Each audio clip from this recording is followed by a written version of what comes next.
What's up, guys? So this is going to be my home recording, basically, of the BO3 Pro League in South America. So essentially the games are always casted in Spanish, and I'm just going to cast over it in English.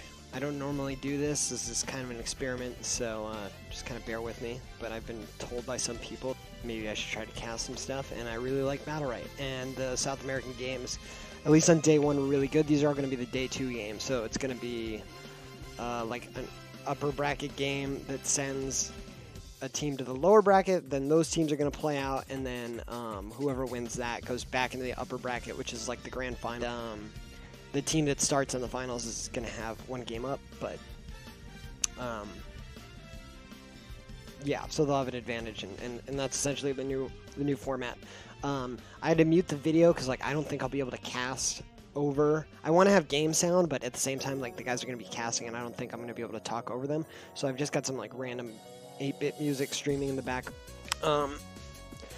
Yeah, so here's the game. Unfortunately, they don't actually show the ban order, or I guess the live order, but says everyone picks their stuff at the same time. So we can do a little bit of analysis here, and it won't really matter too much that we didn't see it happening as it was going. So so we've got Red Canids versus Cansativo in this first game.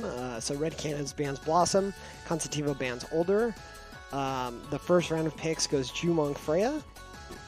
So just the way that the first pick goes is it's completely blind, both picks show up at the same time. So all Cansativo knows is that they have Jumong, and all Red Canids knows is that they have Freya, and now that they can kind of choose around this. So Red Canids then goes ahead and picks Paloma, and Cansativo picks Iva. Personally, this seems kind of odd to me. I play a lot of Iva, and I really don't like her into Jumong just because he completely outranges. Same with Paloma. I mean, Freya will probably be able to give you the space that you need, but I mean, I would have either picked my own Jumong or gone Alicia or something. So, or Jade is kind of okay, but anyways.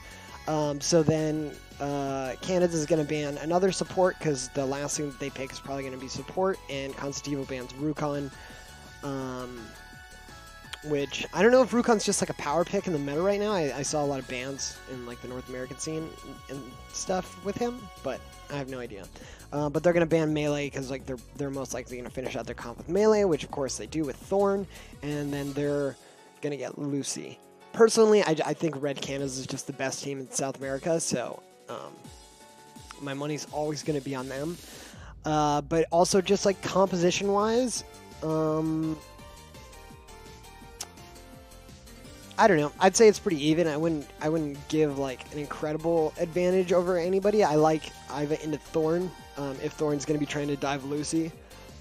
Iva just does a lot of damage up front. You know, she hits for 16 if you're in melee range, and she has another shield that she can get rid of the entangle with, in addition to Lucy's clarity potion and stuff like that. So they're going to have some pretty good things against the Thorn and the traps and panics and things like that.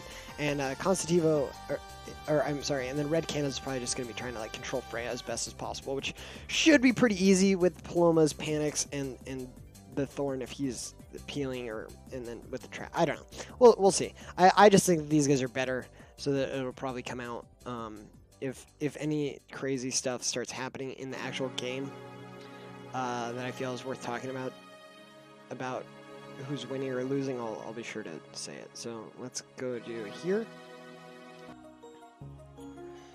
So right away the Freya's counter gets hit, and she's in the back line doing tons of damage to this Thorn.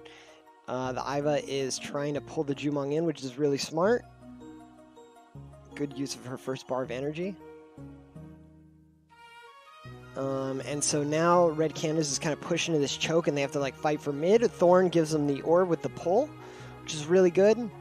And like I said, the Thorn is kind of fighting the backline of Lucy and Iva, and the Freya is trying to fight the backline of Jumong and Paloma. And right now Thorn is getting pretty low. And is now going to get hit with Goo, but he has Burrow. And he had full energy there, but good barbed husk. Iva unloading on him, and nice fancy feet there, and he stays alive. And they're going to go for the mid. So right now, Cansativo looks really far up in this match. And the Freya has full energy. She's just going to go back and get these greens. And she's going to go in, and okay, she gets feared out by the Paloma. Iva's going to taser in the Thorn, and this is actually really good. They need to try and kill this Thorn right now. They're going to. I wouldn't be surprised if Freya goes in for the ult here. Nope. And I believe the blue team got that orb, but I'm not sure. It looks like because Thorn is a little bit healthier. Okay, Thorn's getting like heavily focused. So this is okay. There's the Freya ult, and she whiffs it. And now the Freya has gotten super low because her team has not really made good use of the Thorn's low HP, and they get that orb. Thorn is almost dead again. Iva is going to pop, or I'm sorry, Paloma's going to pop Pixie to keep him healed. Really good panic on that tractor beam before the stun. And there's the goo. Other side. The Freya is getting so low, and now she's dead. So really good job by Red Canids there turning this around. And just poorly played by Cansativo, I guess, that they did not capitalize in the spot that they should. I kind of want to go back and see like where they really lost it, because that's a little too far. Okay, so here, okay, it was right around here. Let's just go back really quick. Sorry, this is going to be experimental. So here the Freya is like, she didn't even have full HP. So I really think Lucy should have topped her off before. Oh, and she jumps that one heal right there. Big shield. They're going to get this orb for free. No, actually, blue team got that orb. Okay, so Freya is... Now Freya's HP is comparable. She gets a nice counter off. Huge shield. And right here, she should have... Oh, see, she just really poorly anticipated the burrow location on the Thorns. So that was a big mess up by her. And then she got hit by a Jumong ult. And that really... really turn the sides, and she's gonna get out of position like right up here as the Thorn comes in, and he's gonna hit her with a really good X M2. That was a perfect other side. That was actually a really good goo by their Lucy, because she knew that he didn't have burrow, but really good other side by the Paloma. And then Thorn just gets feared out of the ring right there. It does eventually die, but now it's a 2v1 against Lucy, so I don't think that she's going to come out of this alive. And yeah, that was actually a really good kind of... You kind of need something that gives Thorn additional escape. So Paloma is like the perfect support to have with him. Paloma Xander is also pretty good because you can get him in and out, because he's really reliant on Barbed Husk and Burrow. And when he doesn't have either of those abilities available, he can get really wrecked by an ability like Lucy's Goo, which they tried to get for the clinch, but couldn't exactly pull out. So here's round 2. Big whiff on the Wolf by Paloma, and Freya completely blows her counter, so she's gonna have a hard time getting pressure in here. Really good zoning here from the Jumong, good kiting. They're trying to keep them in this choke. This is okay until the orb comes up, which is going to come up now. So now they're going to really have to fight. The Wolf bounced and didn't exactly hit what they wanted, so red team did get that orb. Really early Iva ultimate there. Freya also has enough for her ultimate. There's Thorn's ultimate as well. Lucy also has her goo, and right there, right on the Thorn ultimate, maybe would have been an okay use, but looks like she decided to use some of her X abilities. I didn't exactly see which one. And now it's just more healing. The Freya is just... Oh, okay, the Freya has to get out because of the Paloma ultimate. And yeah, it's just a massive HP advantage on Red Canids. They're at 90%, and Cansativo is at 30%. And yeah, I don't really... I don't know. The Iva pick into the Jumong was just not my favorite. Like, she's tractor beaming all the time, which is great, but it's really not that she's tractor beaming. It's just that they have no damage. Because if you see right here, the 84% team HP to 20% right now, and that's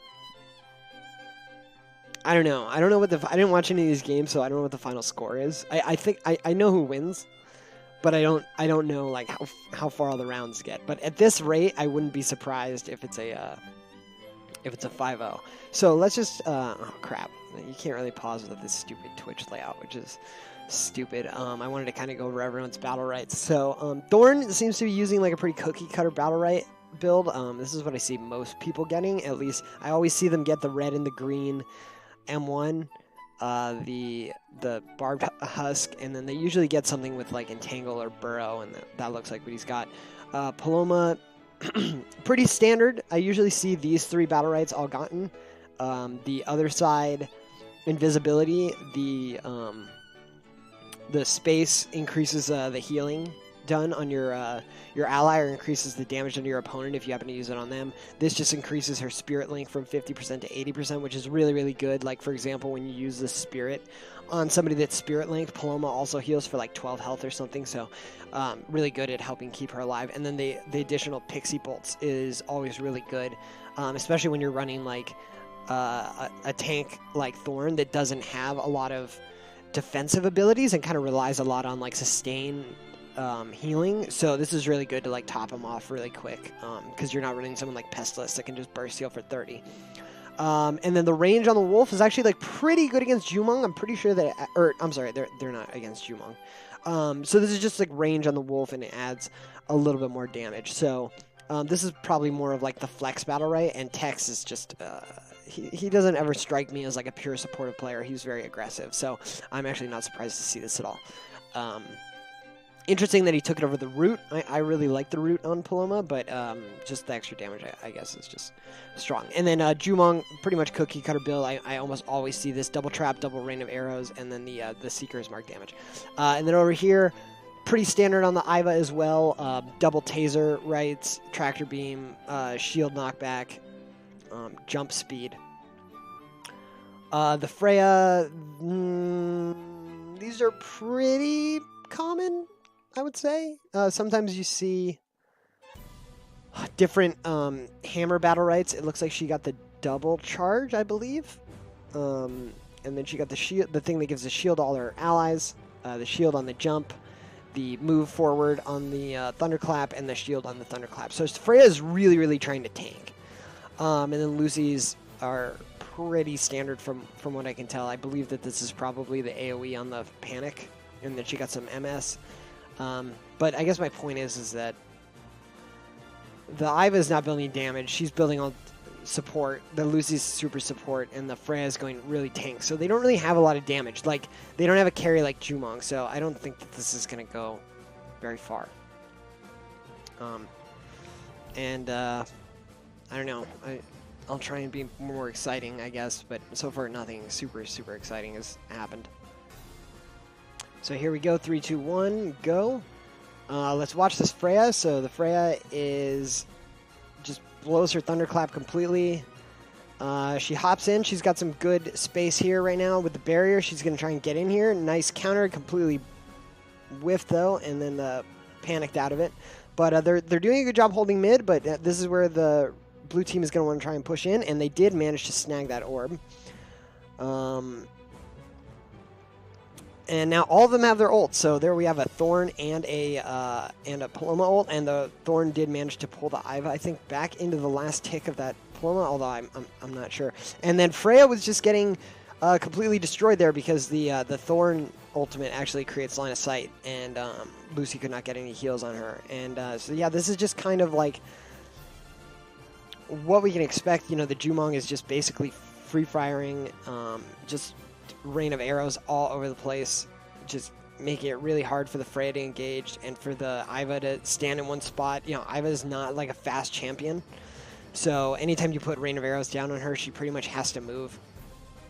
And yeah, there goes the Lucy, just too much pressure, and the Freya just couldn't do anything. And actually, you know, this round, I'm disappointed that they didn't adjust the graphic to show the orbs, but the first orb did go to red Canids, and that is actually like a really big thing when you have mid control the way that Cansativo constantly has.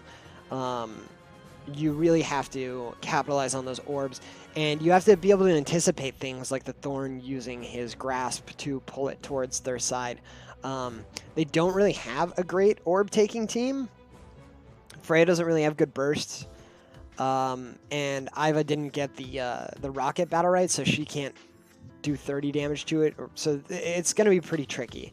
But as we said, like, this is all dependent on Freya. She just blew her counter right there. She's going to get into the back line. She's got some shields on. She's doing okay, but they just really can't. The Iva can't, like, appropriately pressure the Thorn, and so the Thorn can come back and kind of peel the Freya, and then right there, when the Freya was, all her abilities were down, it pulls her back in.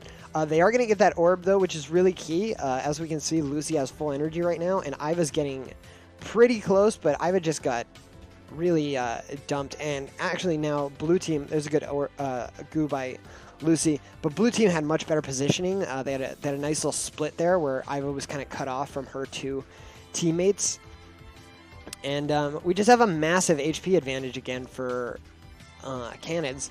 They are going to lose that second orb, which is going to give Iva the tractor beam there, but as you can see, Jumong just kind of prowls out of it. So I don't know, this really seems like, to me,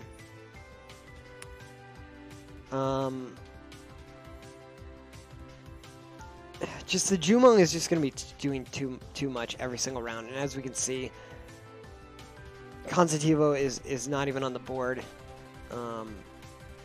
Red Canids is, they just know to ignore the Freya early, so that they don't hit her counter. Because as I mentioned before, she has the battle right that gives the shield to her entire team, so it's pretty big if that happens. But as you can see, you know, the Jumong has 1,300 points, the Iva has 592, more than double her damage, and that is just kind of going to be the way that the game goes.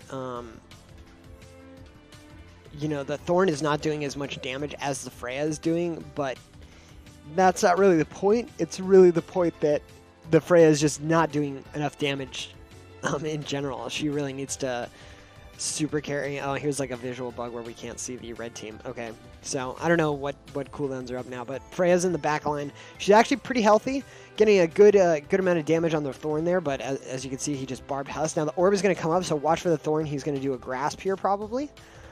He did get incapped, so that did not go in their favor. So that was actually really well played by Cansativo. They're really good incap by the Freya. The Iva's ult was pretty good as well, but just really didn't do enough damage. And you know, the Jumong and the Paloma are just staying so far back that they just have to backtrack a little bit to really kind of avoid any damage. And we have this orb up. And red team is actually playing super aggressive. Really good Barb Husk there on the Jumong to prevent that damage. And somehow they snagged that orb. I didn't see exactly what took it, but it did look like blue team got that. They all have full ultimate now. So, and Freya is below 50% HP and just stuck in a hail of arrows now. A massive hail of arrows. She was stuck in that entire thing. She did have a shield on, but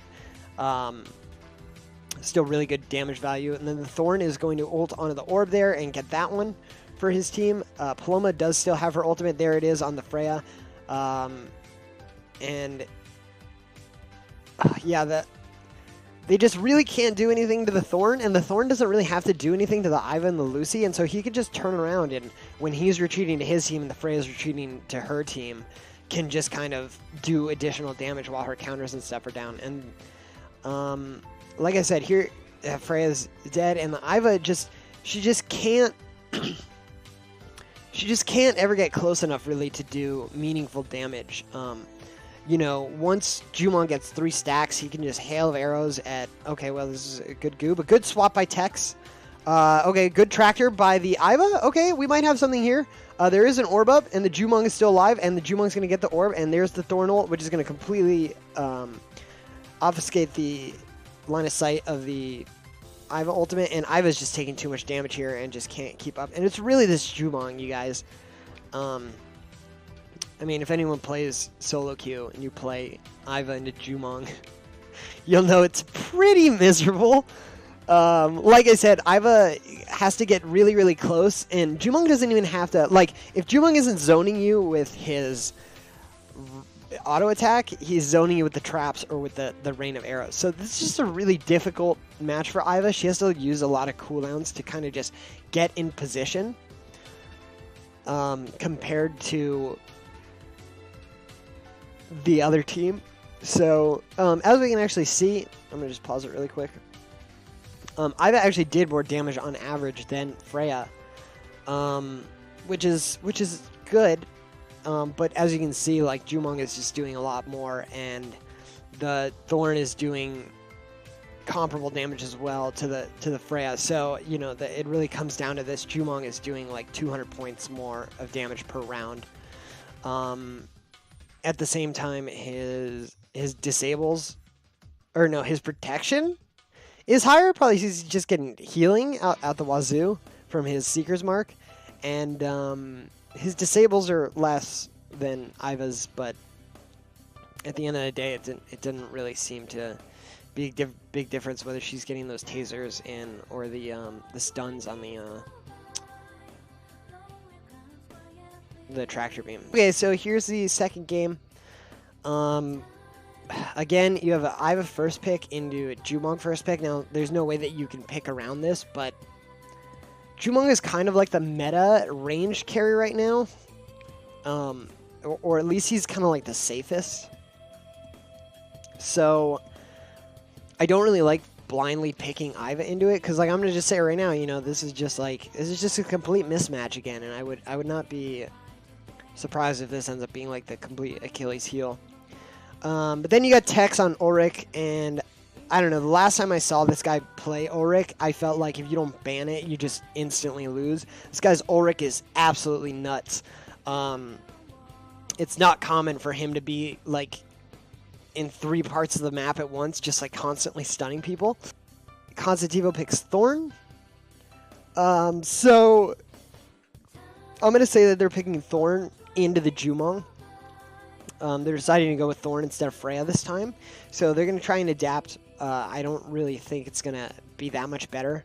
Jumong has really easy ways to play around Thorn, especially with Ulrich. Like, Ulrich is just... I mean, they didn't know that Ulrich was going to be picked into the Thorn, but now that it's the case, you know, he just stands in front of Jumong with the shield. The Thorn can't ever entangle. Jumong just walks out of the grasp, and you just never touch. And then Iva's just always going to have the same problem. She's never going to be able to get close enough to Jumong. If she ever does, Ulrich's always going to be there to stun. And then I really like this Jamila pick. I think Jamila is so strong in the meta, and just nobody's picking her right now. Into the Ulrich, or sorry, not the Ulrich, the Older. Older is kind of makes up for the shortcomings of Iva with Jumong, because he can AoE with Sands of Time, where the Jumong is standing, and that'll make his positioning a little bit more precarious than before, when there was nothing to be done. So the Jumong's positioning is going to have to be much better. But the problem is they really have nothing to do to stop the Jamila. The Jamila is just going to be incredibly slippery. Again, not that they could have known that this was going to be the case, but this is one of those things that's kind of cool about Battle Right, is the way that the drafts are done. And I love a really like sticky, elusive melee champion with Ulrich. Jamila pretty much never has to get out of melee range, which always gives Ulrich a great target to intervene to. Should be getting tons of stuns all the time. Really going to be dependent on Iva to have the zap saved for whoever gets stunned to try and minimize the damage. She's definitely going to have to get the yellow shield Battle Right to have the knockback and the movement speed. But again, I just don't see the damage. All of their abilities are going to be really hard to hit Jamila with, and Jumong is just basically going to free fire. And this is a good map for Jamila and Jumong. It has a couple different chokes, but they're pretty wide, so Jumong should be able to like walk around any AoE that is put down while he's trying to break into the map. And Jamila is going to have a ton of real estate to set up in-caps with her space. And I'm just really excited to see how this is gonna go. Again, I think that Cansativo is just putting way too much priority on Iva for whatever reason, and as long as Red Canids is playing Jumong and they're not banning it out, like, it's always just going to be a problem. So Jumong starts with the Hail of Arrows, just really makes it hard for that team to engage. They have to split. So now the Iva is taking on the Jumong, and like I said, there comes Ulrich in to just completely intervene on behalf of her and make sure that she's not getting screwed. There goes Tex right into the backline, hitting the Uldor, and it looks like Tex and Jamila are going to get on the Uldor there. Nice pressure. They decide to switch over to the Thorn, who has the Barbed Husk. I actually saw a really good XM1 there by the Jamila on the Thorn, so he couldn't retaliate. It does apply a 50% weaken. In cap on the Thorn, which is really nice, followed up by the Ulrich stun. Another Barbed Husk pulled out, so now the Thorn, now that his burrow's down, he's going to be completely vulnerable. He can't afford to really step out into the open. He's going to have to get healed up. And then the Jamila, really great XM2 there, double in-cap on the Ulrich and the Iva. And now they're just stuck in this choke, and there's really nothing they can do. The Ulrich is also a ranged champion at times, so he's just constantly laying down pressure, and yeah, as you can see, he's zipping back and forth through the map, blinds the Iva. That's another really crappy thing about Iva into Ulrich, is one shot gives you the full amount of waves on his shield. So it's just a pretty miserable pick. And I was going to say, it wouldn't be surprising to me if Tex triple intervened right there, which he absolutely did. And now he's got the Iva completely cornered. She's going to go back into her spawn, which is just desperation, and they're going to get finished off pretty handily. So, decent round by the Iva. She did do more damage than the Jumong, but this is going to be the Jamila Ulrich show for sure.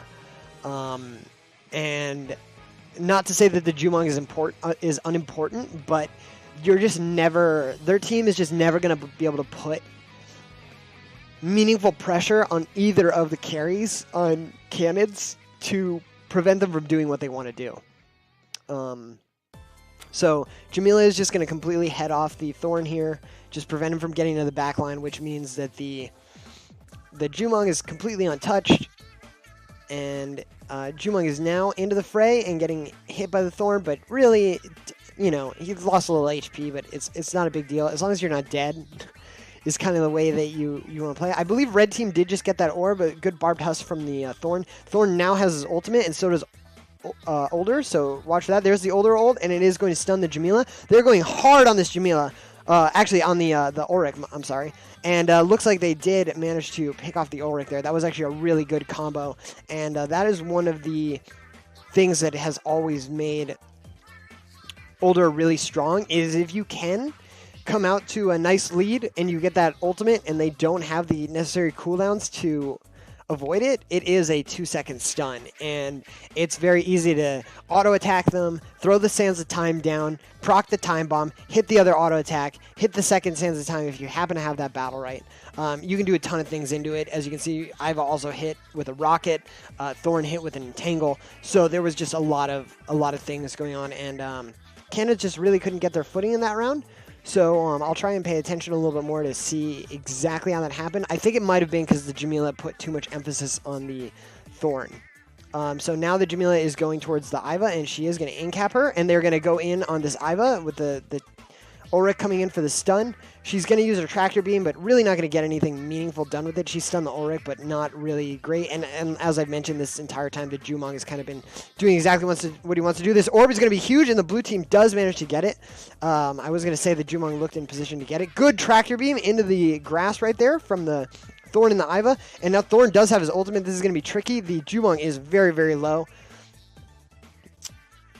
And we'll see what happens here. Jumong is really hanging out in the back. And Canids is a little bit on the back foot here. They're trying to figure this out. The Iva and the Thorn ultimate is really pressuring the Ulrich really hard. And Ulrich is going to go down again. And this is one of the tricky things about Ulrich, I guess, is when you kind of get behind on the cooldowns or your melee isn't really providing the pressure that you need them to. You can kind of get caught up in a lot of crowd control. So, I didn't see for sure, but I'm sure that a taser stun had something to do with that. And so we're going to have to see if Canids can make an adjustment here. It seems like Iva and Thorn have kind of figured out how they want to play around the Ulrich right now. And so we might have to see a different kind of engagement from Canids. So we have a nice zoning rain of arrows there. The Jamila is again on the Iva. The Ulrich goes in, gets a lot of damage put onto him, and has to get out. Again, good taser stun on the Ulrich, get pulled in by the tractor beam. Nice intervention, or whatever the R is called, to dodge the stun there. But you can see that Canids is definitely behind right now, and the Ulrich is just getting a lot of pressure on him. I wouldn't be surprised if that stun comes on him. There it is. They didn't really have the follow-up damage. But good pressure by the Thorn, nice and tangle. Barbed Husk pulling him back in. This is really tough, and as you can see, the Jamila and the Ulrich have been completely separated this entire time. Jumong is trying his best to do as much damage as he can, but he can't, and then Jamila wastes her counter into the tractor beam stun right there. She gets finished off, and this is going to be the third match for Cansativo. So actually playing this really, really well. Just playing around the Ulrich really brilliantly. Iva is just making sure that whenever he's trying to get out, that she has the tractor beam to pull him back in. She's been getting really nice taser studs on him. And, you know, this is another composition for Canids where they don't really have any support abilities other than heal. You know, they don't have a cleanse like the Zap does. And so anything that lands on the Ulrich is pretty much permanent, and they're going to have to figure out something here. Really good damage on the Thorn, and nice force the burrow out, and the Jamila does miss her M2 or X2, which would have been great to stun the Thorn. It looks like they're going in hard on the Thorn right now. I really like this. The Jamila's counter does get procced. Tex is going to go in and stun the backline. They're going to get this. Oh, no, they didn't get the first orb. Red team did get that. That's actually going to be pretty big. Jumong is doing as much damage as he can. We got a nice proc on the Jamila counter. Really good double incap there. We'll see if they can make anything of this. The smite last hit is going to go on the Iva. Tex is going in. Nice stun on the Older. Intervention on the Iva. The Jamila is getting really low. She does get a good space onto the wall there to get out of harm's way. Now this is going to be really tough because she's going to have to try and create pressure while she's at such low HP. Her counter is down. Her R is up. Her space is going to incap this Iva. No, the Iva space is out. And Jumong is landing really great rain of arrows. Absolutely whiffed that Older ult by the Thorn.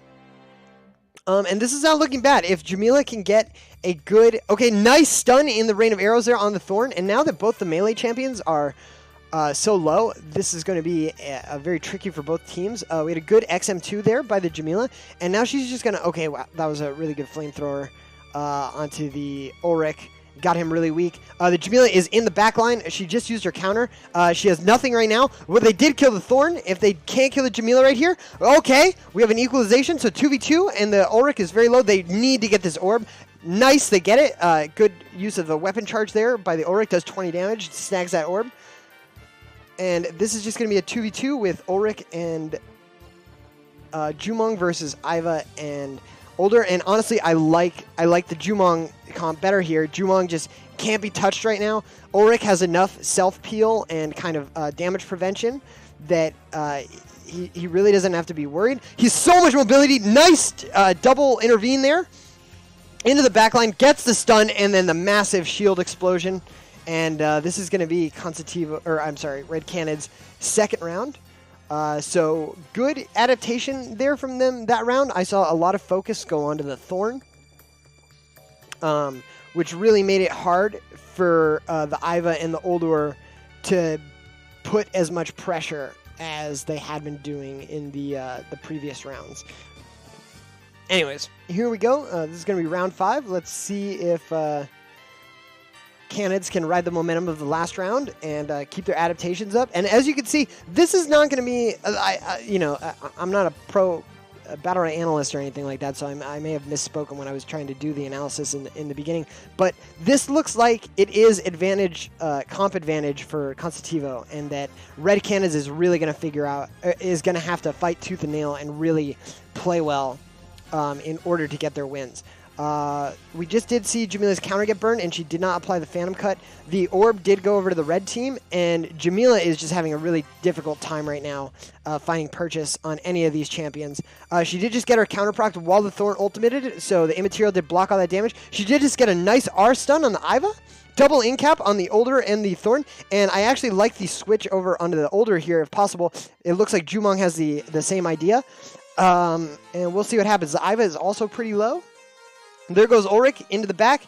He's not going to have that space or the R up now, and he's going to get stunned with the Tractor Beam and the Taser follow-up, and he is now just way too low, and it seems like this is going to be the problem. But if we could see, Jamila is on the Ulrich, or the Older, and the blue team did get the orb right there, so maybe we're kind of in a spot that this could be something. The Older Sun, or Ulrich's Sun on the Iva right there. The Thorn ultimate though is really gonna make sure that they can't do any meaningful damage. The Jumong did get a nice rain of arrows to get something in there, but not gonna be enough. The Older, I can't say either of their names. The Ulrich does get pulled in right there and finished off, and that is exactly what Cansativo needed to do. And so this looks like it's going to be the 4th round going over to them.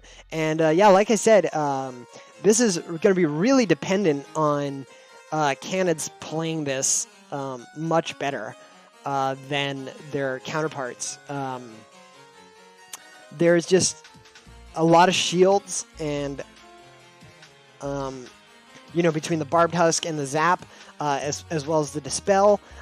They've also got the Dispel on the Taser, which is going to be getting rid of the Intervene on the Ulrich.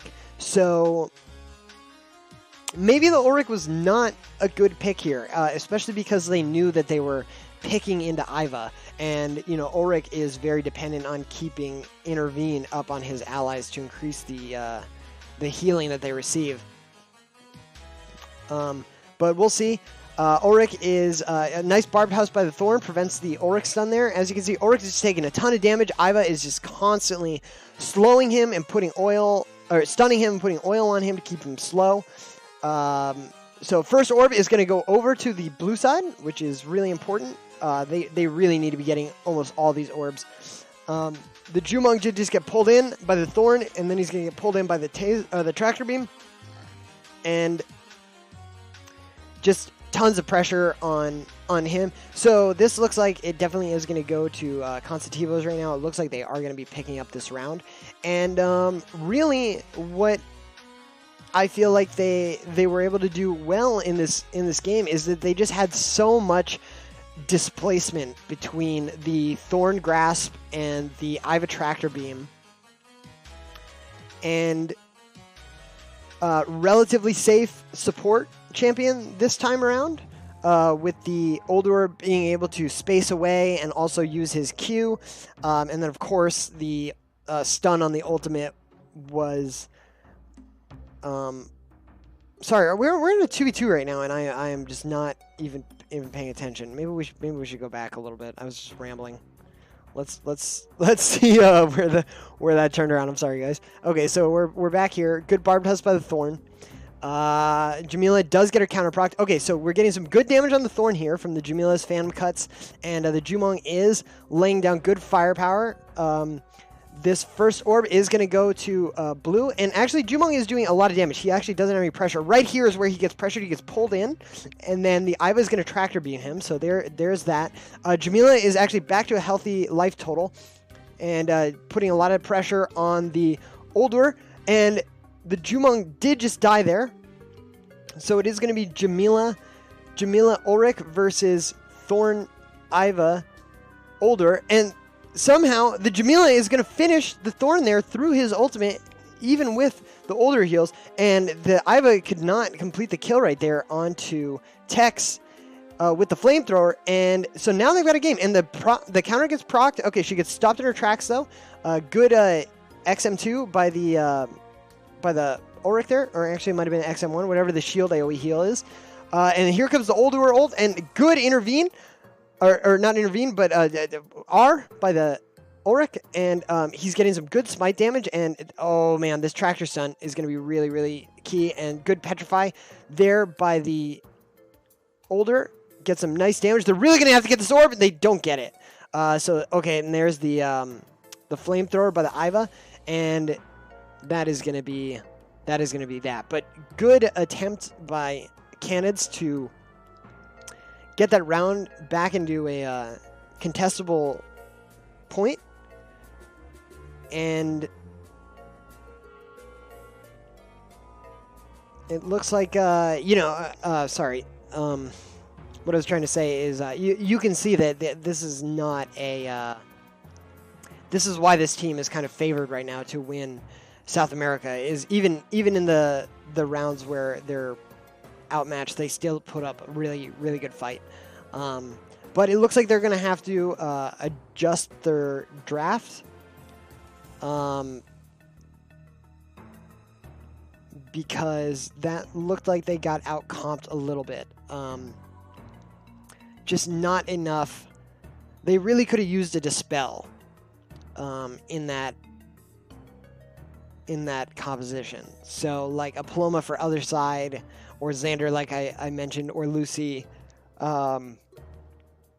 Something a little bit more supportive may have been better. I didn't ever go over anyone's battle rights either. Sorry, that was. I'm just gonna go back really quick because I'm actually really curious. I play a lot of Jamila, so I'm just curious to what the Jamila was running, because I noticed that she had 5 energy slots, so that's something I don't normally see.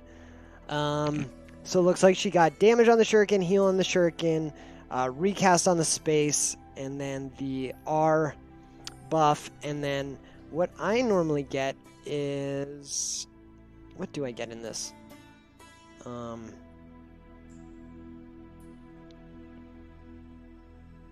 I normally get the extra damage on the Phantom Cut, so she decided to go for the extra energy, so I actually think that's fine. I always think that 5th one is kind of a flex. Again, cookie cutter build from the Jumong. This is what I normally see Tex run on Ulrich, although I believe he got the slow on the... Let me see really quick. Is that purple? Yeah, he got the slow on the smite attacks, and I think the last time I saw him play this, he got the red one, which I think just adds more damage to the last hit, or it makes like the last one do like AoE damage. I'm not exactly sure. Iva, cookie cutter build. Thorn, pretty much cookie cutter build, and then same with the Oldor. This is pretty much what everybody goes.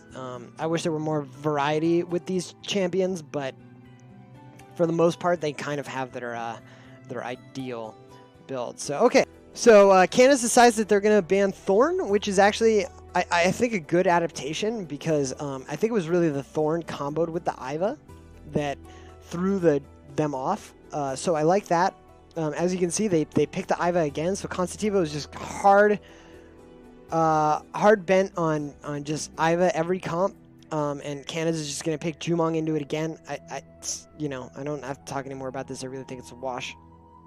And they both bring their different pros and cons. So now they're going to go with the Paloma. So not with the Ulrich this time, which I think is a good adaptation. I think that if they're going to go for something similar like they did last time, that they realize now that they can't do something as offensive. I think that if we do see Ulrich again in this tournament, he's probably going to be a 3rd pick. I don't think that you can afford to pick him in the middle like they did. So anyways, so we got the Paloma, and then we've got the Oldor on the other side. I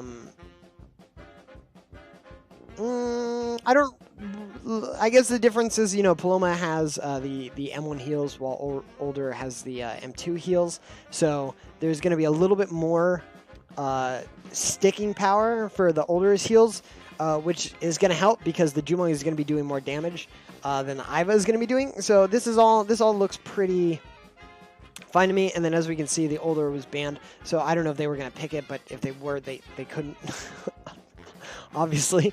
Another Rukon ban. I don't know why people have a big boner for this guy, but apparently they do. And then Canids is going to get rid of Croak, which I don't know if Cansativo has a Croak player on it. I don't actually know much about this team. But it could have just been like a throwaway ban as well. But so be it. They are going to round out their comp with Baco. And Canids is going to round out with Thorn. So a return to their the comp that they won with in the first game. And then Cansativo is going to play Bako instead of Thorn here because the Thorn was banned. So we'll see if this is a adequate adaptation. I don't think it will be. I'm surprised that they didn't pick Rukon because they really won that last game because they had a lot of displacement on the Jumong and the Auric. So I'm surprised that they didn't try and do something a little bit more like that. Bako doesn't really have a great way to get into the backline with the Jumong. It's pretty easy to bait the Bulwark. And then as soon as you get next to the Paloma, it's just Panic City. So, I don't know. Like I said, I'm not a great analyst for this game. So we'll see. However, I do like Bako into Thorn. So that could be the one thing where it's like your front line is just going to have like a much harder time dealing any kind of significant damage or pressure because Thorn has no innate defensive abilities where Bako has the Bulwark, and then he probably will get the recast weaken on it as well. A map like this might be a little bit better for Canids' comp because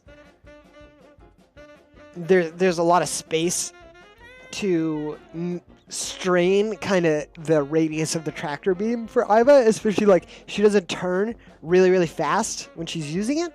So that might be something that comes up later. We'll see how this happens. We can't see the red team right now. Okay, there they are.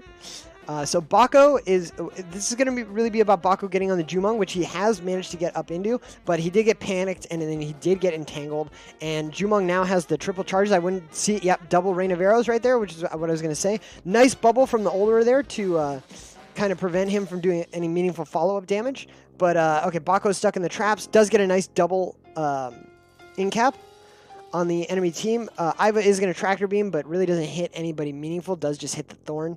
Thorn is going to ult in the back. I should have mentioned also that red team did get that first orb.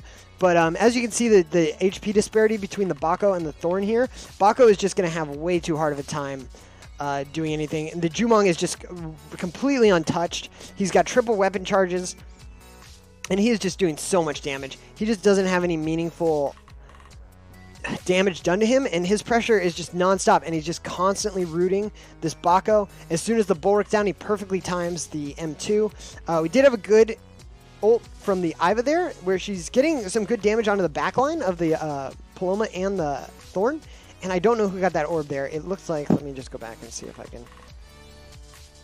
Okay, orb is going to come up right now. Thorn is going to pull it in, and it does look like the blue team got that. And we have another, oh, good Bako ult to displace the Jumong, and if they can capitalize on this, Jumong, nice! Okay, so that was a really, really opportune moment there for the Bako. Found himself in the back line, found the Jumong in front of him, was able to push him onto the complete other side of the map, and that is going to be how Cansativo is going to get this first round. It looks like blue team did get that orb, but I don't think it's going to matter. Bako, nice in-cap on the Thorn, force the other side. The Iva can just go complete melee mode now. The Chrono Bubble is going to really screw up any kind of damage there, and they just can't find any meaningful damage on either of the two carriers right now, and the Iva is just going to turn the flamethrower on and put a rocket in that Paloma's face. So that was a really good turnaround by Cansativo. Great ultimate by Dudicius. I don't know how to pronounce his name, but it looks like Dudicius, which might be pronounced that way because it's Spanish. But I will say that was a really opportune moment, and as long as Canids plays around possibilities like that, they probably will continue to have HP advantages in the round as they did for that entire first round. So we can see the Bako has finally gotten into the backline. but the Jumong is playing really well around the bulwark, just getting constant Seeker's marks, trapping him, and the Thorn just really isn't getting as destroyed by the Iva and the older as you'd hope. And then blue team did get that orb, which is going to do another good job, like rebalancing the HP. We are seeing some good chrono bubbles by the Ulrich or the older, but nothing meaningful. And then you see every time the Baku gets into the backline, he just gets face tanked by the and there's the Thorn ultimate, which is gonna really seal the deal there. And yeah, so as you can see, the Baku is just having a really hard time finding meaningful purchase on the backline. Even when he's managing to run up without using any of his mobility, the Aklo is just playing really well against his bulwark. And sorry, I woke up not too long ago, and I haven't drank as much of this coffee as I should have. Okay, well, this is just a waste of time. I'm just gonna fast forward through this. This is rude. Let's really quickly go over some battle right picks. So again, I can't, hold on, let me see what the Thorn has. Okay, so the Thorn went a couple different things. Looks like Red Entangle. I think he got Weaken on his M2. Oh, I gotta go back again.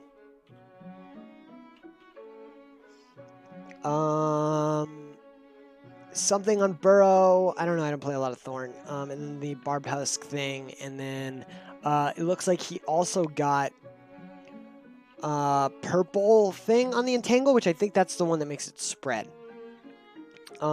Tex is going the exact same build that he did round 1, or game 1. Aklo, same thing. Iva, same thing. Double taser, tractor, shield, speed on the jump. The Bako is going pretty standard Bako build. I always see the weaken and the speed on the bulwark. I always see the bravery on the jump, the range on the E, and then instead of I think the other one that you can get is like a stun on the E if you hit them into the wall, but it looks like he's gone with like extra damage. I could be wrong about that. I don't play a lot of Bako either.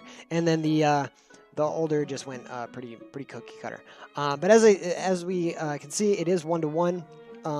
I do continue to expect this Bako to struggle and be the really weak point for Cansativo. And yeah, we'll see how this goes. But I don't think things are. I don't think Bako's gonna have a good time against this. Oh, we can't see anybody. There we go.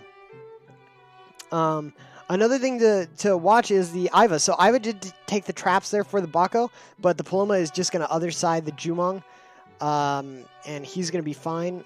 And as you can see, Thorn is like pretty much okay. Even his HP is like enough that he can be topped off completely. Blue team did get that orb, and then you can see the Bako is just, his HP is just really low. And we did get a nice entangle spread there on off of the Iva, which set Thorn up for a really great ultimate. And yeah, the HP discrepancy is 93 to 55 right now. And as you can see, every time Bako goes into the backline, he just gets dunked.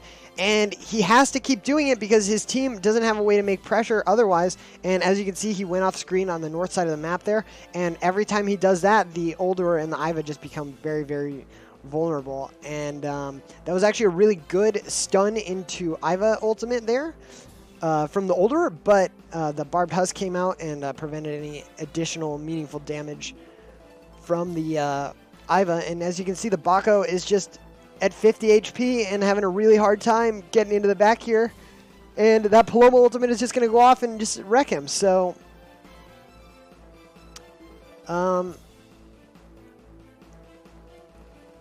don't know what, like I said, they banned Rukon and they didn't pick him and instead opted for this Bako, and maybe that was what they need to do. Again, I don't know if they have any Rukon players, and I'm not saying Rukon is the most amazing champion versus like Jumong or Thorn or Paloma. I actually don't mind him in a Thorn. I think he actually kind kind of is really good against Thorn because he has a shield that recharges his weapon, and then it just kind of makes Thorn like unable to trade.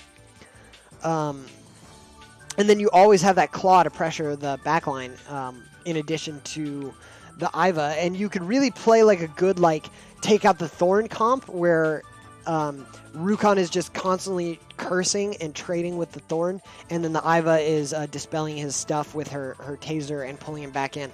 But as we can see, the Bako is just going to constantly trying to get on this Jumong. The other side keeps him completely safe. The Iva is going to try and pull him in, but the Rain of Arrows is just going to constantly keep Seeker's marks. The Thorn is going to entangle and pull him back in, and that is just going to make his life a living hell. Red team is going to manage to get the orb this time by keeping the pressure on blue team and keeping them in this on the other side of this choke, but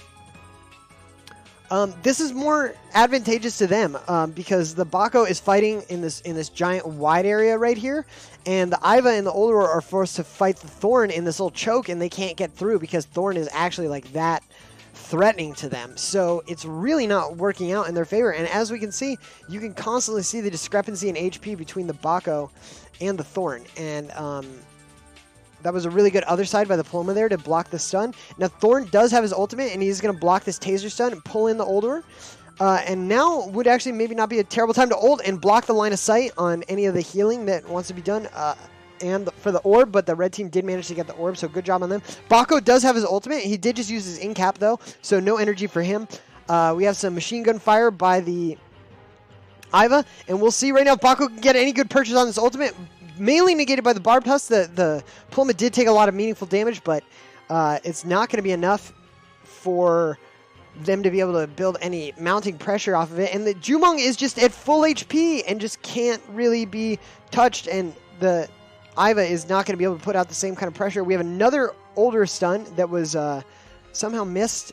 I don't know if that was a cooldown used by Tex. I didn't actually get to see.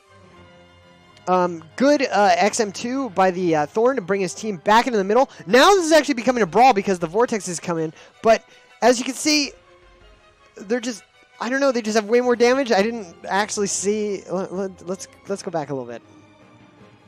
The benefit of not watching this live. So here, really good XM2 by the Thorn, and then okay, so it's just this double rain of arrows, just completely crushing this Oldor. He just can't do anything. I wouldn't be surprised if the Thorn, another great XM2, brings his entire team up underneath him, and they're just gonna close out on that, and that's gonna be all she wrote.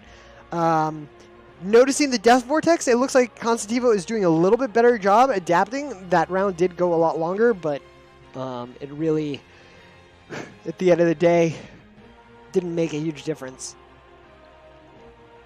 And the big tell right here for me is the protection and the disables on the Thorn compared to the Bako. As you can see, their damage is roughly comparable, but the Thorn is pulling out like 500 more points a round just off of protections and disables alone. At the same time, you've got the Paloma putting out 1,100 points of protection compared to the Oldor's 900, and you know, the Jumong is not getting like insane damage numbers. 900 is good. It's comparable to the Thorn. I would think it was going to be more. But I think the main point is that this 900 damage is pretty much all into the Bako, and so he's just having a really rough time.